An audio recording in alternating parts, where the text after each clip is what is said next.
Boa tarde a todos. Não sei se me conseguem ver e ouvir. Sim.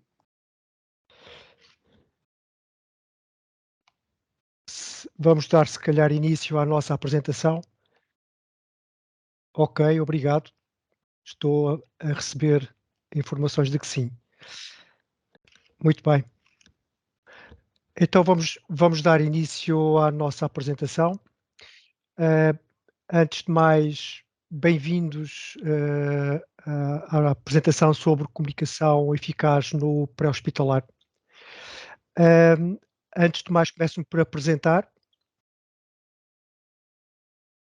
O meu nome é Artur Batuca, sou enfermeiro especialista, atualmente exerço funções no Departamento de Emergência Médica do INEM, sou membro da Comissão de Segurança do Doente e vão estar connosco também o técnico de emergência pré-hospitalar Gabriel Couto, que exerce funções em meio AM na DRC, portanto na Delegação Regional do Centro, do INEM, e também é membro da Comissão de Segurança do Doente.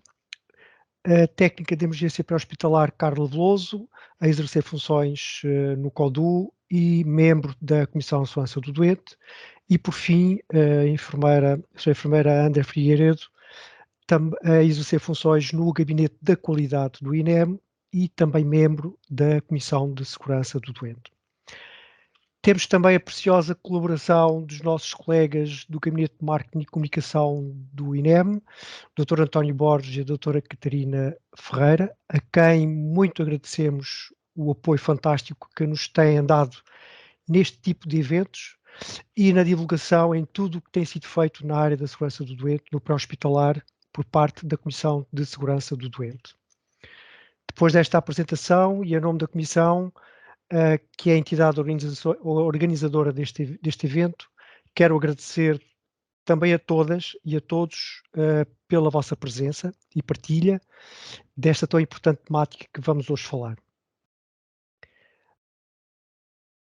O Plano Nacional para a Segurança do Doente 2021-2026, publicado no ano passado, portanto em 17 de setembro, pelo despacho 9.390, tem como objetivo consolidar e promover a segurança na prestação de cuidados de saúde, sem negligenciar os princípios que sustentam a área da segurança do doente, como a cultura de segurança, a implementação continuada de práticas seguras e a comunicação. A comunicação esta que é o terceiro pilar deste Plano Nacional para a Segurança do Doente. Como é do nosso conhecimento, as transições de cuidados do doente são situações vulneráveis, quer pela sua natureza de alto risco, como são ocasiões de grande exigência no que diz respeito à manutenção da comunicação eficaz entre os profissionais de saúde. As falhas na comunicação são das principais causas dos eventos adversos na saúde a nível internacional. Segundo evidências, 70% desses eventos ocorrem devido a falhas de comunicação entre os profissionais de saúde durante os momentos de transição dos cuidados de saúde. Estas relacionam-se sobretudo com as omissões de informação, erro nas informações, falta de precisão e falta de priorização das atividades.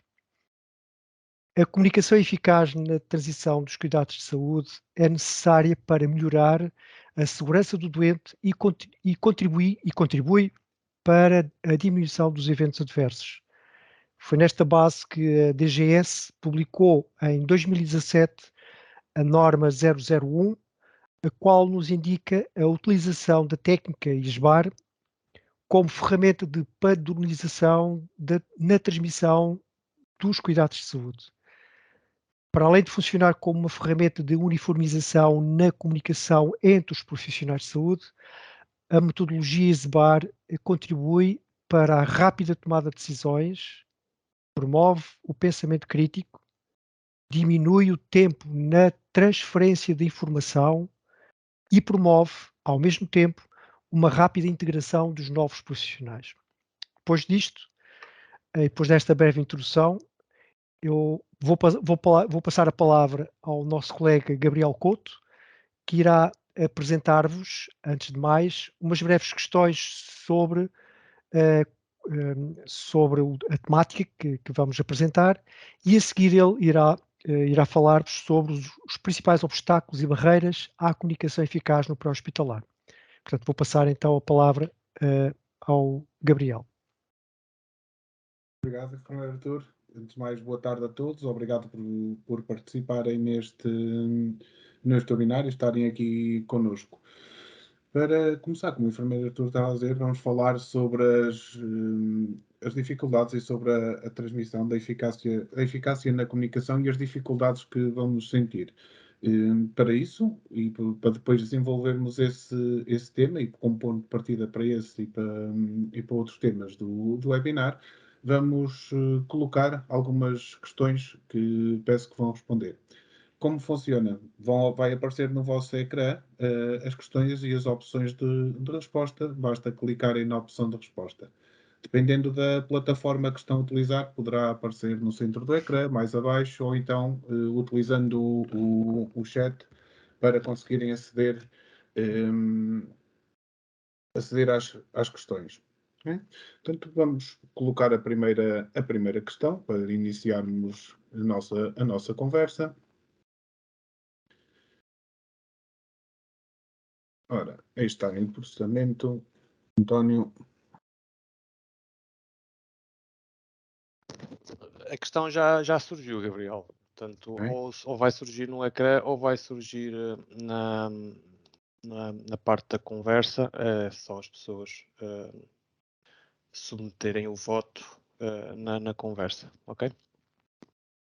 Ok. Dar-vos então um minutinho para responderem a esta questão e para verificarmos, na vossa opinião, quais são as dificuldades então que se sentem na comunicação entre as entidades no pré-hospitalar. Okay? Essas são algumas das opções. Podemos depois falar, iremos falar sobre essas dificuldades e sobre essas barreiras. Participem também no chat se tiverem outras opiniões ou outras questões sobre estas temáticas. Muito bem, eu peço desculpa estar a interromper e pela deixa, boa tarde a todos. Ou aparece na conversa ou também, em alguns casos, em algumas pessoas, isto depende um bocado também da versão que tem do programa do Microsoft Teams. Há um separador em cima que diz votações e também poderá aparecer nesse. Portanto, a primeira pergunta é que dificuldades sente na comunicação entre entidades no pré-hospitalar, sendo que as várias respostas que aparecem às opções é a falta de meios de comunicação, a inacessibilidade do CODU, a chamada em espera e o tempo que demora, a organização da mensagem, a passagem de informação ou todas as anteriores. E neste momento já temos 79 respostas, penso que poderemos então passar à próxima, se concordares, Gabriel. Sim, é isso. Já temos uma grande Exato. participação. Obrigado. Então, passamos à próxima questão. Referindo ao método e à transmissão de informação no pré-hospitalar e nos vários momentos, quer seja com o CODU, quer seja com outras equipas de pré-hospitalar, no serviço de urgência, que estão bem no sentido de perceber se utilizam, se têm um método de transmissão dessa informação e dos que estão, qual é o método que utilizam. Dar algum tempo para todos conseguirem vencer as dificuldades tecnológicas para participar e para responder.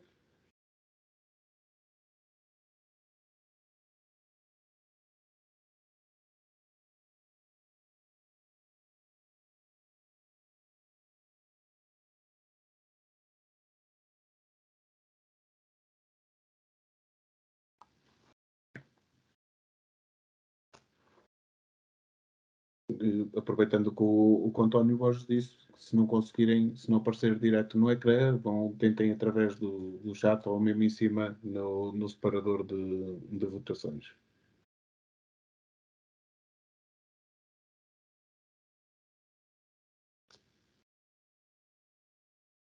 E neste momento, 86 respostas. Penso que poderemos então passar para a próxima pergunta, porque senão não perdemos aqui muito tempo. Estão aqui a colocar algumas questões.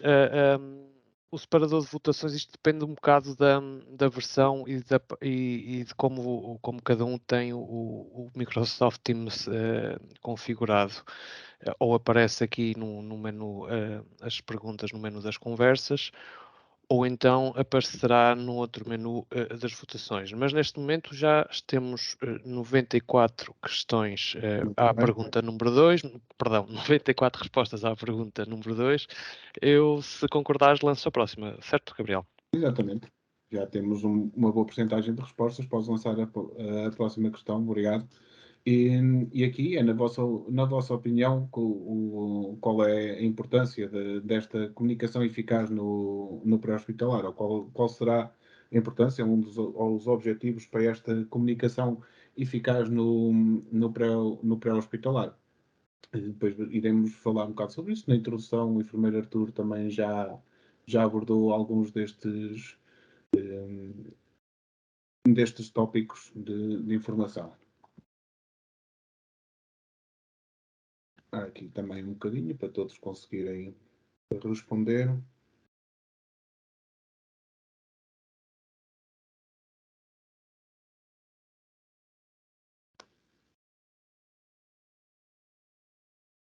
E quando tivermos uma boa porcentagem, iremos continuar.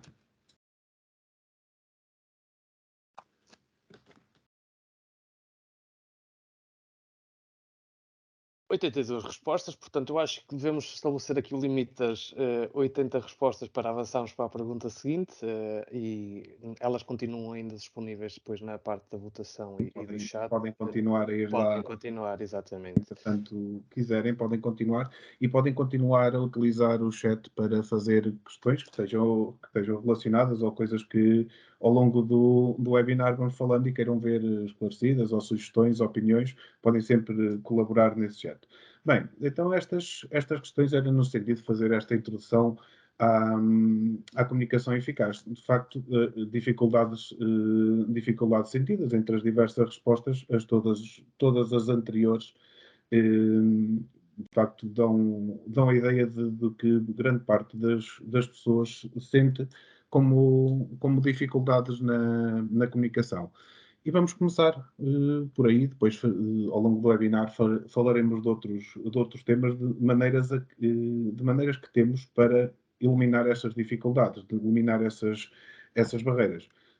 Sabemos que a comunicação entre pessoas, entre instituições, de uma maneira geral, existem barreiras, existem dificuldades que podem dificultar essa comunicação. Desde logo, a linguagem utilizada, a língua utilizada, em primeiro lugar, se falarmos uma língua diferente, a comunicação torna-se mais difícil e recorremos aos gestos e aos sinais a falar. Mas mesmo falando a mesma língua, a própria linguagem utilizada, se não for uma linguagem comum aos intervenientes, é uma barreira à comunicação.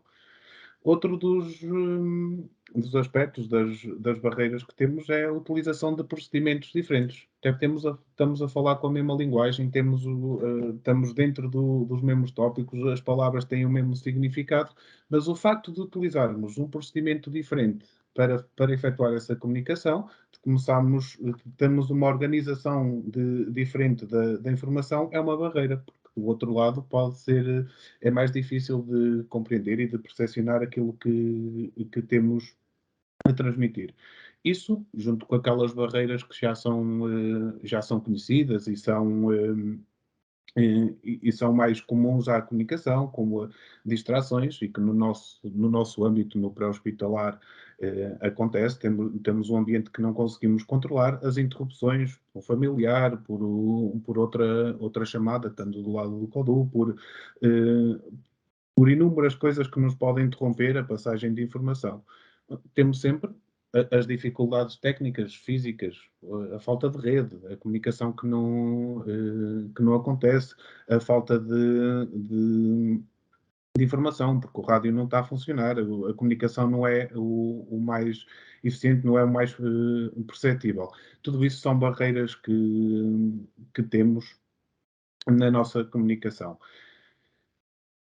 Nesta comunicação, e pegando também na introdução que o enfermeiro Artur foi, a dificuldade de comunicação, ou uma comunicação menos eficaz, está comprovadamente relacionada com um grande número dos eventos adversos que temos. Ou seja, até 70% dos eventos adversos foi conseguido apurar que era devido a falhas na comunicação. E essas falhas na comunicação, quer entre profissionais da mesma equipa, entre equipas, a equipa de uma ambulância e a equipa de apoio diferenciado, entre a equipa do pré-hospitalar e o pessoal do COLU, quer entre instituições, entre o pré-hospitalar e o intra-hospitalar no serviço de urgências, esse momento de transmissão de informação entre equipas então são das principais causas de eventos adversos.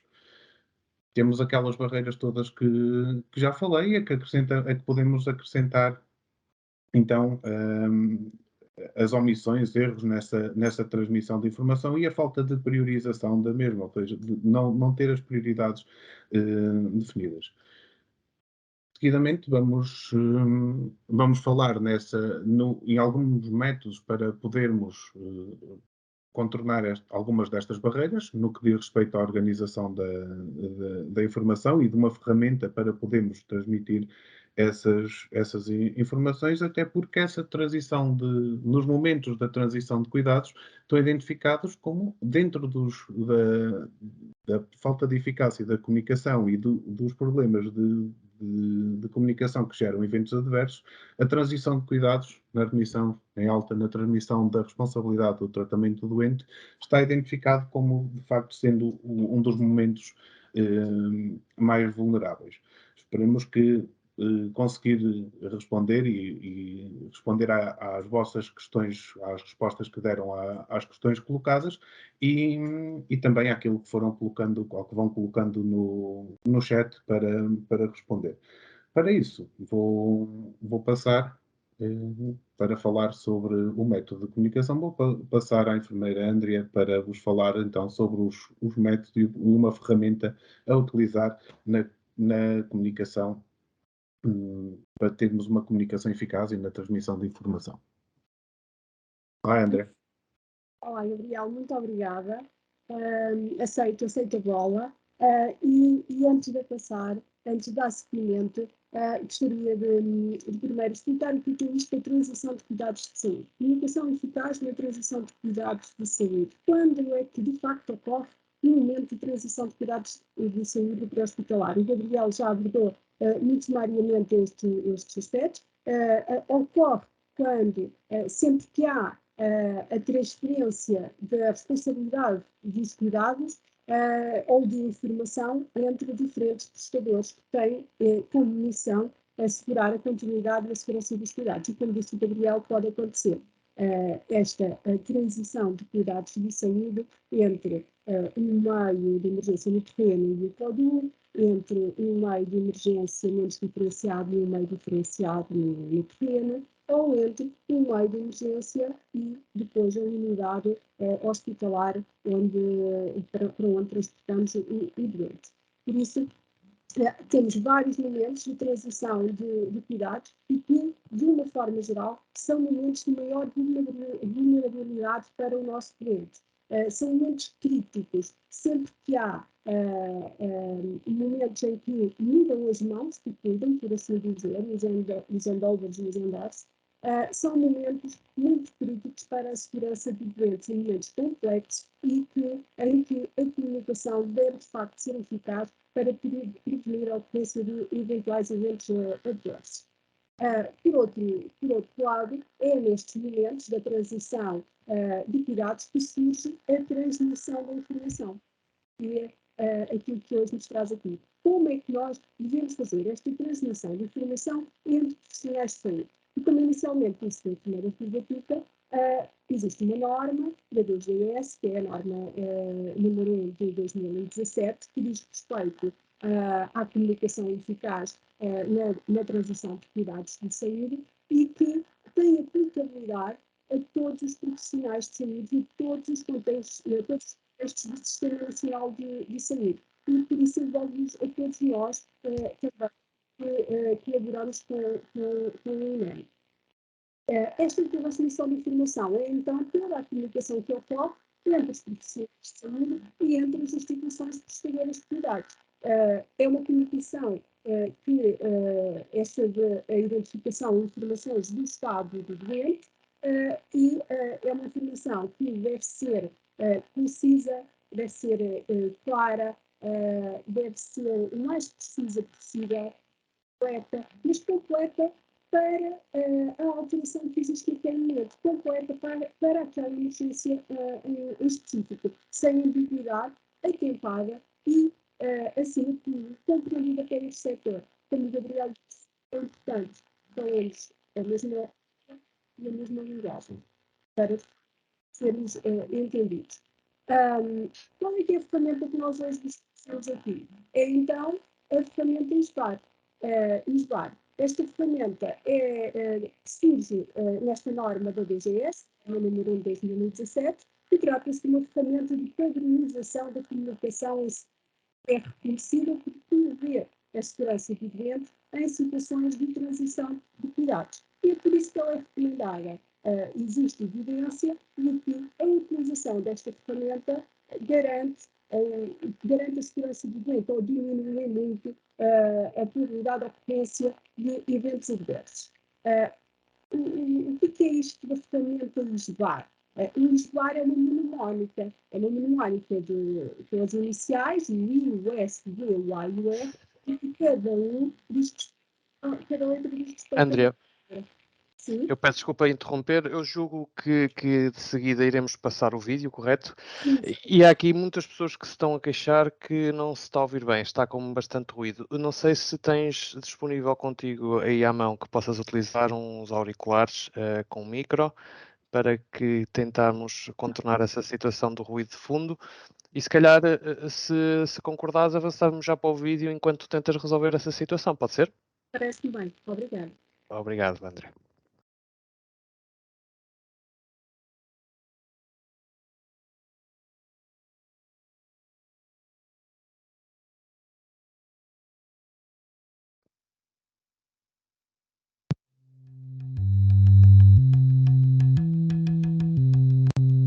O ISBAR é um método de comunicar a informação do doente de forma rápida e estruturada.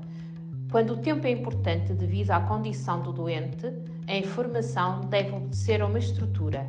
Assim garantimos que todas as informações relevantes para a situação são comunicadas a quem vai estar envolvido nos cuidados ao doente. Estou, Condu, bom dia, enfermeira Cláudia Catarino, Civil Gondomar, para passar dados da ficha 699. Bom dia, enfermeira Cláudia. Doutora Renata, pode passar dados da ficha 699. Fomos chamados para o Sr. Manuel, de 59 anos, que à nossa chegada se apresentava com alterações de estado de consciência. O Sr. Manuel é diabético e insulino-dependente.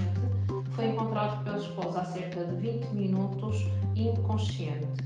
A esposa administrou papa de açúcar sem reversão da situação clínica.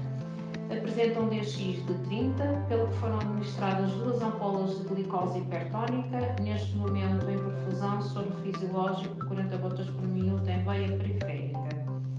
A via aérea neste momento permeável, uma frequência respiratória de 20, uma saturação de 100, sem sinais de dificuldade respiratória, frequência cardíaca de 60, TA 120/70, um tempo de preenchimento capilar inferior a 2 segundos, sem qualquer sinal de hemorragia. Escala como de Glasgow de 15, sem déficits e neste momento DX de 105. A situação clínica foi então revertida, vou proceder ao transporte do Sr. Manuel para o Hospital de São João. O Sr. Manuel não vai com nenhum acompanhante. Obrigada.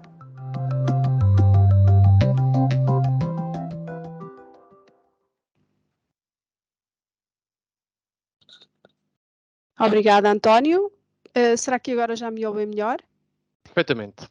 Ótimo, obrigada. Então, de certa forma, até funciona melhor assim, porque agora que vocês já viram o vídeo, já sabem o que é que significa a mnemónica ISBAR e é bem mais fácil falarmos sobre cada uma das suas letras. Então, esta mnemónica funciona como um auxiliar de memória que permite, através de uma forma simples, memorizar construções que possam ser mais complexas, informações que nós tenhamos de transmitir sobre o doente e que de outra forma poderiam ficar desorganizadas ou até serem esquecidas. Assim, o I corresponde à identificação, o S do ISBAR à situação atual, àquela que nos levou ao local, à queixa principal, por assim dizer, o B aos antecedentes, o A à avaliação que nós efetuamos da situação e o R a algumas recomendações que possam surgir. Esta ferramenta é recomendada por várias organizações de saúde por força da sua fácil memorização pelos vários profissionais e também por ser facilmente replicada em qualquer contexto. E o que nós vamos agora, no fundo, discutir é a sua aplicabilidade ao contexto pré-hospitalar, para verificarmos que de facto também é possível. E todos nós, profissionais de saúde do intra-hospitalar e do pré-hospitalar, utilizarmos a mesma ferramenta e desta forma facilitarmos a transmissão da informação e a comunicação eficaz. Então, relativamente ao I do ISBAR, no pré-hospitalar, como nós vimos neste exemplo do vídeo, é a identificação do meio em que nós estamos, ok? A identificação do profissional que está a falar, e ambos os profissionais se devem identificar, quem está a contactar o CODU e quem recebe os dados do outro lado, e o número do evento, o número da ficha CODU. No fundo, identificamos e localizamos todos os intervenientes e identificamos também o doente. O S diz respeito à situação, então à queixa principal, ao motivo atual de necessidade dos cuidados de saúde, o que é que levou a serem acionados e o que é que efetivamente o doente se queixa naquele momento. O B diz respeito aos antecedentes, mas bem de background, da palavra inglesa de background, que no fundo nos leva a relembrar quais é que são os factos clínicos ou outros antecedentes relevantes, por exemplo, níveis de dependência do doente, doenças anteriores, alergias, hábitos farmacológicos e a sua adesão a esses hábitos farmacológicos, a identificação da situação social e ou da capacitação do cuidador, são aqui incluídos neste background.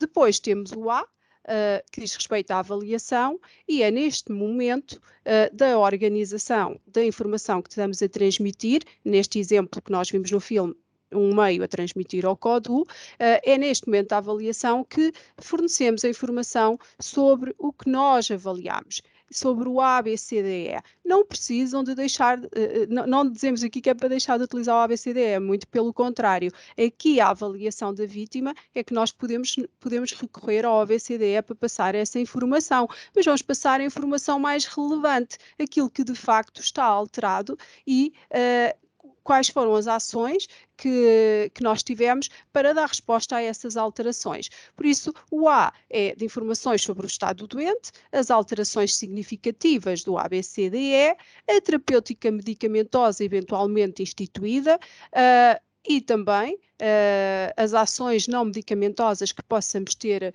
levado a cabo e a sua eficácia, bem como outras estratégias de tratamento que possam ser necessárias.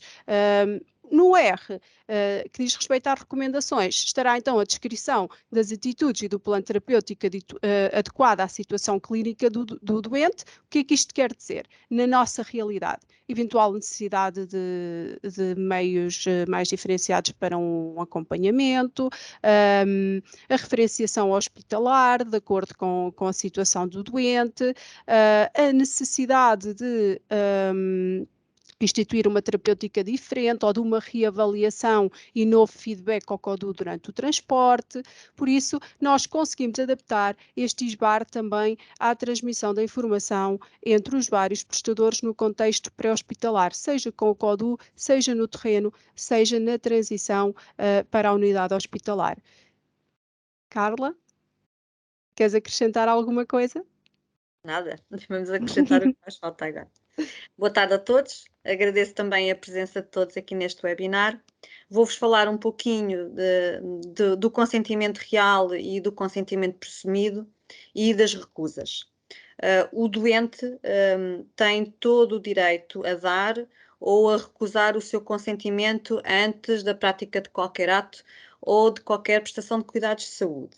E para que isso aconteça de uma forma consciente por parte do doente ou da vítima, como lhe queiram chamar, ou utente, todos nós profissionais de saúde, temos o dever de garantir que sejam fornecidas ao utente toda a informação necessária para que ele, de uma forma consciente, possa tomar essa decisão de querer ou não querer, autorizar ou não autorizar esta prestação de cuidados de saúde ou de o transporte à unidade hospitalar. Em que situações é que nós podemos, efetivamente, substituir o consentimento real pelo consentimento presumido? Temos, efetivamente, aqui algumas exceções em doentes utentes menores de idade, em utentes que têm limitações, que têm incapacidade e, neste caso, não havendo representante legal no local, um cuidador que tenha um documento em como é o representante legal desse utente, em vítimas que estão desorientadas, inconscientes, e em situações de urgência onde existem a necessidade de ser realizados prestação de cuidados para garantir e para salvar a vida daquela vítima ou para prevenir o agravamento do estado de saúde. Havendo, de facto, aqui a recusa por parte do utente na prestação de cuidados ou no transporte à unidade hospitalar, esta recusa tem que ser validada e tem que ser preenchida em documento próprio para o efeito. Por norma, todos os verbetes disponíveis nas unidades de emergência, nas ambulâncias, dependente da entidade, poderá estar na frente ou no verso, terá lá um campo para preenchimento para o utente poder assinar essa recusa. Também tem que estar identificado com um documento de identificação pessoal e poder assinar esse mesmo documento. Esta recusa também deverá, para além de no local ser validada em documento próprio, também deverá ser realizada uma realização chamada de passagem de dados ao código respectivo para que o médico regulador valide essa mesma recusa. O médico, se entender que efetivamente o doente poderá não estar em condições de realizar essa recusa, depois poderá ter outro tipo de indicações e procedimentos, como por vezes envio da autoridade ao local ou outro tipo de intervenções para que esse utente receba os cuidados de saúde necessários e para que também possa ser transportado à unidade hospitalar. O INEM tem também ao dispor uma carta de deveres e direitos do utente que pode ser vista por todos no site oficial do INEM e nela deve ser fornecida ao utente e ela está disponível em várias línguas, português, inglês, francês e espanhol, para que, se houver essa necessidade, o utente poder ler e poder ficar esclarecido. Nessa carta consta variadíssimos direitos que o utente tem, mas também os deveres que eles também têm. O utente tem, como por exemplo, o dever de fornecer ao profissional de saúde toda a informação necessária para que haja uma correta avaliação no local e para que o profissional de saúde possa prestar os devidos cuidados a essa vítima perante essa informação que é fornecida.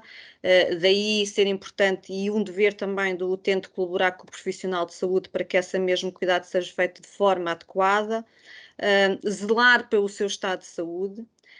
E respeitar as normas que cada instituição tem e que lhe é informada. E depois também tem efetivamente, para além dos deveres, o direito, como eu disse anteriormente, de ser informado em qualquer ato que possa ser administrado ao utente e também o direito de o recusar. Muito por vezes, no nosso dia-a-dia, o utente até aceita que haja prestação de socorro no local, mas depois não quer ser transportado à unidade de saúde ou não quer ser transportado àquela unidade de saúde, por vezes até querem e pedem transporte para unidades privadas, e isso requer então aí a recusa do transporte que é na área onde está e na referenciação a que é dada. Tudo isto, toda esta informação que deve ser dada, se respeitarmos o que já foi dito anteriormente, não é? Com alguma lógica e de uma forma clara, para que o utente não tenha em qualquer momento nenhuma dúvida sobre a sua situação clínica, e atenção que o doente, estando consciente e orientado, toda a informação clínica deve ser fornecida ao próprio e não a terceiros, porque tem direito a essa confidencialidade, e penso que não haverá margem para dúvidas que o utente vai tomar uma decisão consciente se essa informação for dada de forma clara, de forma precisa e esclarecedora dentro de tudo o que é a nossa prestação de cuidados de saúde no pré-hospitalar.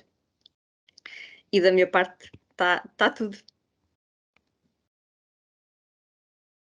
Muito obrigado. Antes de mais, muito obrigado a todos que apresentaram esta temática. Já estive a ver aqui, ou há aqui bastantes dúvidas, tem havido comunicação muito rica e muito ativa aqui no chat, e ainda bem. Já identifiquei aqui algumas questões. Por exemplo, uma delas tem a ver com a comunicação com surdos-mudos. É uma questão muito interessante. Nós estamos a trabalhar já nessa área, estamos a tentar arranjar estratégias internamente de modo a que esse aspecto seja também, ou faça parte do processo de comunicação entre os profissionais de saúde. Portanto, a Comissão de Segurança do Doente já está a trabalhar nessa área e está implicada nesse sentido. Relativamente à formação, tem havido aqui algumas dúvidas. De facto, a comunicação, esta forma de comunicação tem sido utilizada nos processos de formação, já faz parte, portanto posso-vos garantir que já faz parte do processo formativo que está a ser implementado pelo DFEM. Eu próprio fui testemunha disso quando estive integrado no Departamento de Formação de Emergência Médica. Nós próprios também na Comissão de Segurança do Doente estamos a tentar implementar esta estratégia de comunicação, esta técnica de comunicação, como é assim designada pela Direção-Geral de Saúde. Como sabem, isto leva algum tempo. É óbvio que, de acordo com a própria norma, é uma técnica que exige prática por parte dos profissionais, conhecimento também por parte dos profissionais, existe também alguma exigência nessa prática e durante a transmissão dos cuidados temos de ter algum cuidado na forma como seguimos esta sequência de informação e, portanto, isto, como digo, leva algum tempo. Nós, Comissão de Segurança do Doente, estamos cá para ajudar, estamos cá para também vos acompanhar, digamos, no terreno em relação às vossas dúvidas. Temos aquele filme que foi passado, ele está publicado até na internet, portanto, a qualquer momento poderão ter acesso a esse filme, poderão ter acesso também a qualquer um dos elementos que faz parte da Comissão de Segurança do Doente e que vos poderá ajudar a esclarecer, quer em relação a outro assunto qualquer, quer concretamente em relação à área da comunicação e do ISBAR. Portanto, estamos abertos à ajuda em todos os níveis, naquilo que for necessário na área da prestação de cuidados. Mais questões?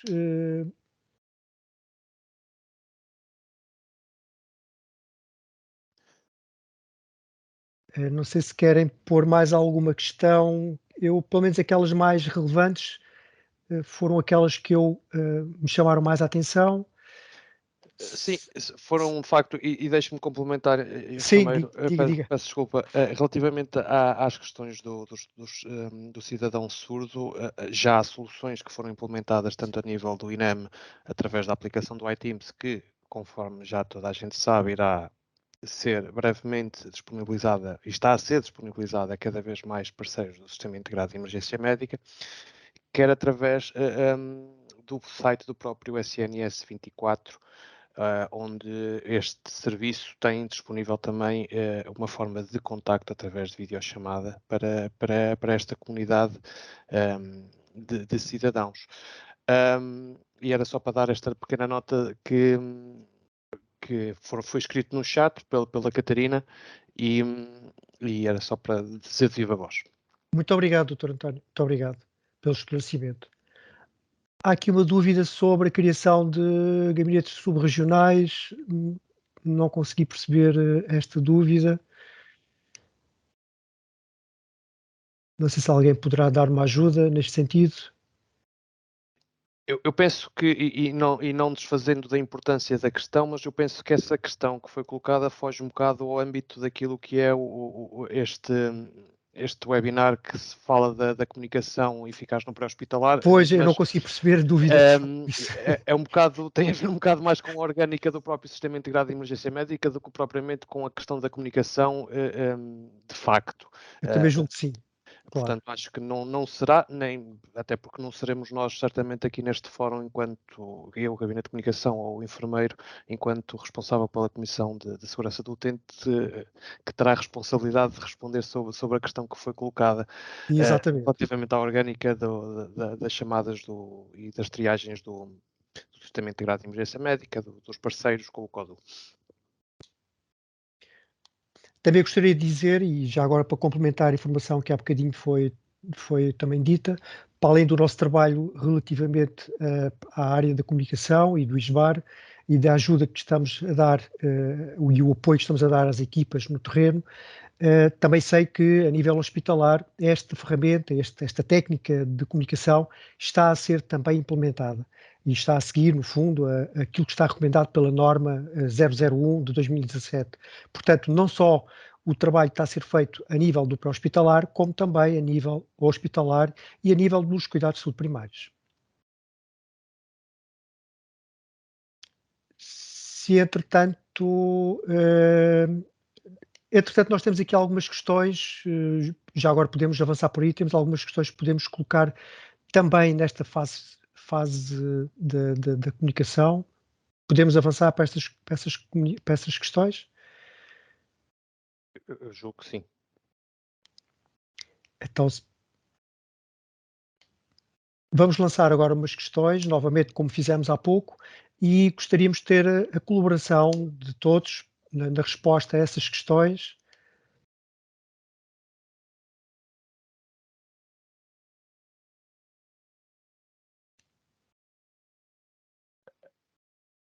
As questões já foram lançadas novamente da mesma forma que foram há pouco, portanto, e agora eu penso que eu vou passar a ler. Quais os principais objetivos de uma comunicação eficaz, que é assegurar que os dados chegam ao CODU. Outra das opções é o aumento da segurança do doente, a diminuição de incidentes e a diminuição de eventos adversos e a garantia da continuidade de cuidados.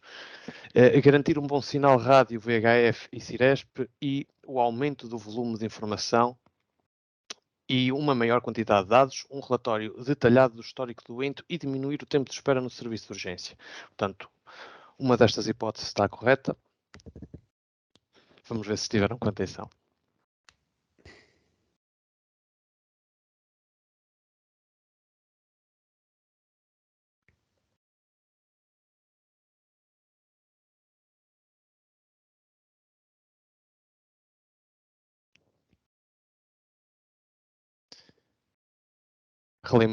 Relembro a audiência que a questão está disponível para resposta, ou no menu de votações, ou no separador da conversa.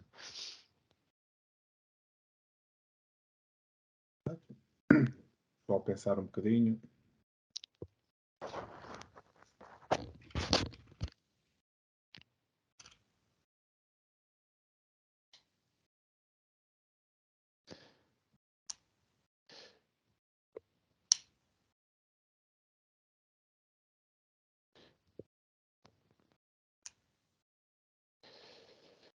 Pois, de facto, há aqui algumas questões, algumas pessoas estão a surgir erro, como devem compreender, temos 27 respostas, portanto são questões que nos são completamente alheias.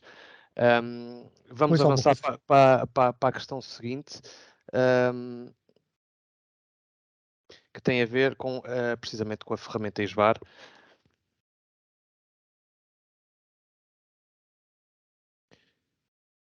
E eu passo a ler. O que é a ferramenta ISBAR? É uma ferramenta de avaliação e triagem dos doentes, ferramenta de padronização de comunicação em saúde que é reconhecida por promover a segurança do utente em situações de transição de cuidados, método de priorização das medidas terapêuticas e não terapêuticas a instituir para melhor adequar os métodos mais seguros no tratamento do doente. Outra das opções é sigla a utilizar para sinalizar situações de risco para a equipa pré-hospitalar.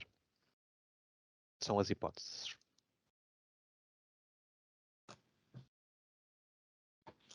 Pois há muitas pessoas que não estão a conseguir responder. De facto, estamos a reparar agora, porque de facto há bocado surgiram mais respostas, portanto, Pois, não tenho explicação para dar, nem uma justificação para tal, nem, pior ainda, uma solução para resolver o problema nesta fase. Portanto, temos que avançar claro. assim. Eu vou lendo as questões e, como algumas pessoas estiveram atentas, acabaram por responder acertadamente à opção.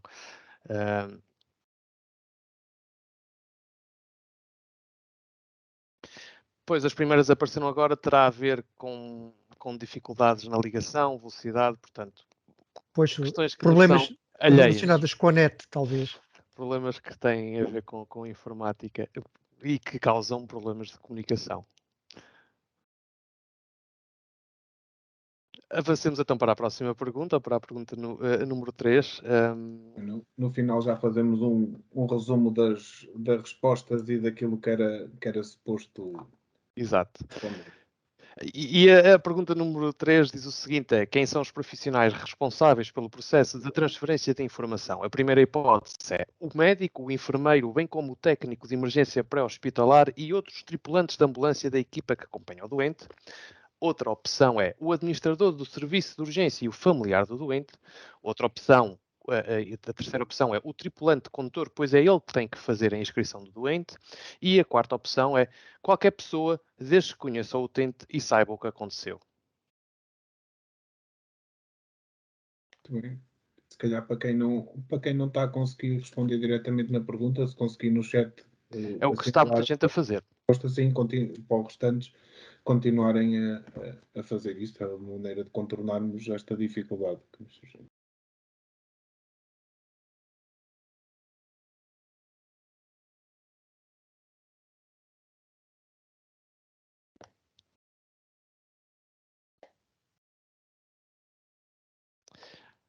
E temos as 27 respostas que temos tido nas questões anteriores, portanto vou avançar para a próxima questão, pedindo desculpa mais uma vez a todos aqueles que não conseguem ver a pergunta e participar então neste pequeno quiz.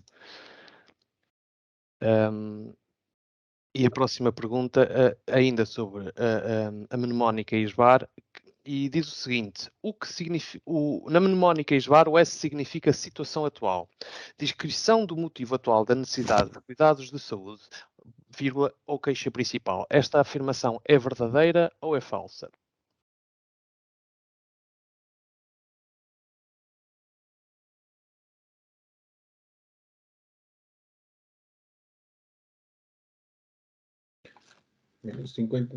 Com a ajuda do 50-50, que esta. Temos aqui quase um momento do Joker, não é? Só não damos prémios no final.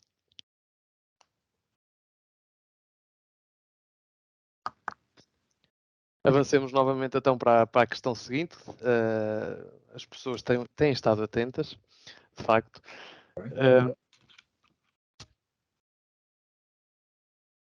E a quinta e última pergunta refere o seguinte: a ferramenta ISBAR só se aplica na transmissão da informação escrita, verdadeiro ou falso?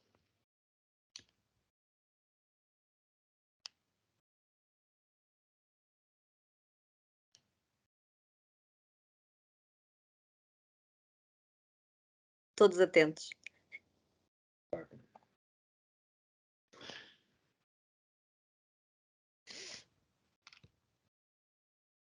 E pronto, podemos dar por concluído este momento de quiz, porque já obtivemos as 27, 30 respostas, agora houve mais pessoas a responder, portanto podemos avançar.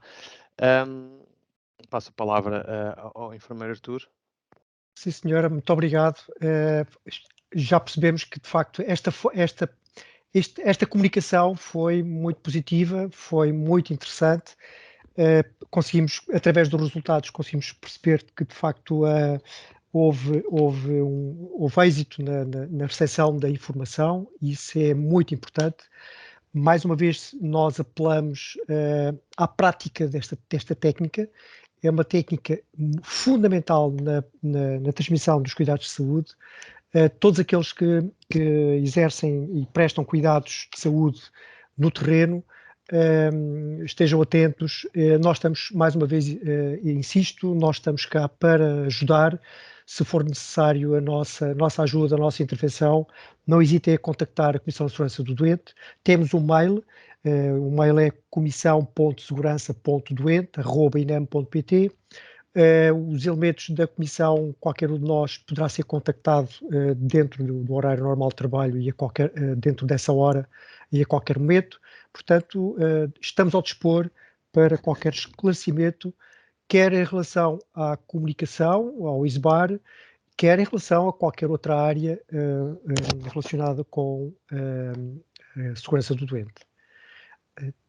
Da minha parte e da parte da equipa, o nosso agradecimento. Muito obrigado pela vossa presença e até um dia destes. E mais uma vez, muito obrigado. Muito obrigado, enfermeiro Artur. E para finalizar, antes de terminar mesmo a ação e para responder à última questão que foi colocada ali por uma pessoa no chat, de facto, o vídeo, isto foi gravado à sessão, será oportunamente disponibilizada pelos habituais canais de comunicação. Convido a todos a visitarem o nosso site www.inem.pt. Lá tem estas informações que Carla Veloso falou sobre a Carta de Direitos e Deveres dos Utentes. Tem todo um conjunto de informação para quem trabalha nesta área da emergência pré-hospitalar bastante pertinente. Posso adiantar também que amanhã irá sair um conteúdo na nossa newsletter semanal sobre esta temática do ISBAR para reforçar, e convidar a todos vós para subscreverem essa mesma newsletter, para ficarem a par das notícias, quer do INEM, quer do Sistema Integrado de Emergência Médica. Agradecer a todos mais uma vez a vossa presença. Obrigado. Nunca se esqueçam que a emergência médica começam em vocês. Se em caso de emergência, liguem 112, que estamos aqui para vos ajudar. Muito obrigado. Muito obrigado, Dr. Muito obrigado a todos.